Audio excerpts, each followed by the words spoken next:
Hey, how you guys doing? Very well, how are you? Very well. I gotta tell you, Sir Patrick, I mean, X-Men, Star Trek, where do you rank Pooh in your pantheon of great roles? Oh, right up there.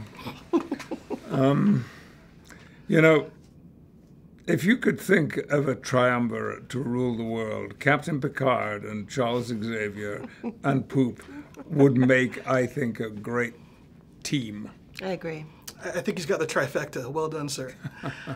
You two have done a lot of voiceover work in your careers. What makes the Emoji Movie different? I mean, what makes this project different than anything you've done in the past? Well, we're strangely playing these familiar characters that were never really characters to begin with, but everyone knows these characters. I don't know anyone who hasn't used the smile or poop emoji. I think they're in our electronic vernacular, but to give them life and to bring a fun and sense of, in my experience, Smiler gets to be pretty nuts and over the top, and I find that element of it really, really fun, to give a backstory to this entire world.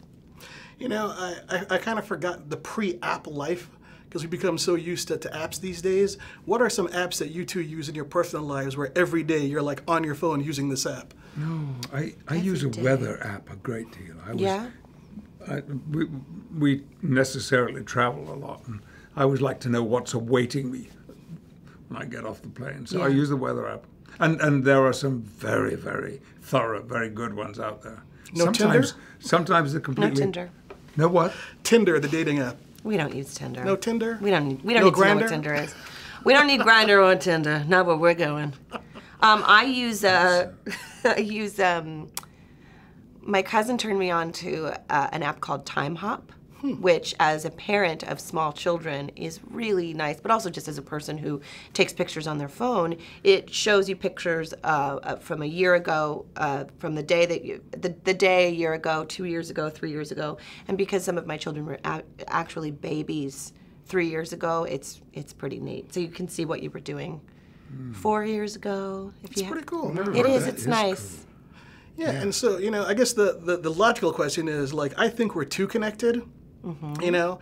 And in a sense, I understand where this movie's coming from the kids as far as emojis, but do you think maybe that we've gone too far in the technology sphere, that maybe we should talk more as opposed to texting and so on? It's too late. The clock can't be turned back.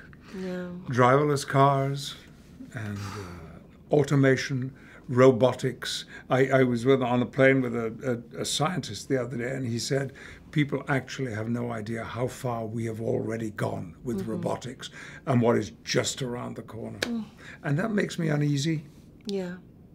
Yeah, and in our lifetime, what has changed so rapidly? And what we weren't doing 4 years ago, let alone 10, 20. I mean, life without a phone. I mean, raising children with devices has been so strange and confusing and terrifying. Maybe they'll all throw them in the ocean one day. Wouldn't that be a nice thought? Yeah. I have to ask you, Sir Patrick, we're huge Star Trek fans. Can you give us one engage for us before we leave? Oh, yes, I'd be happy to. Engage.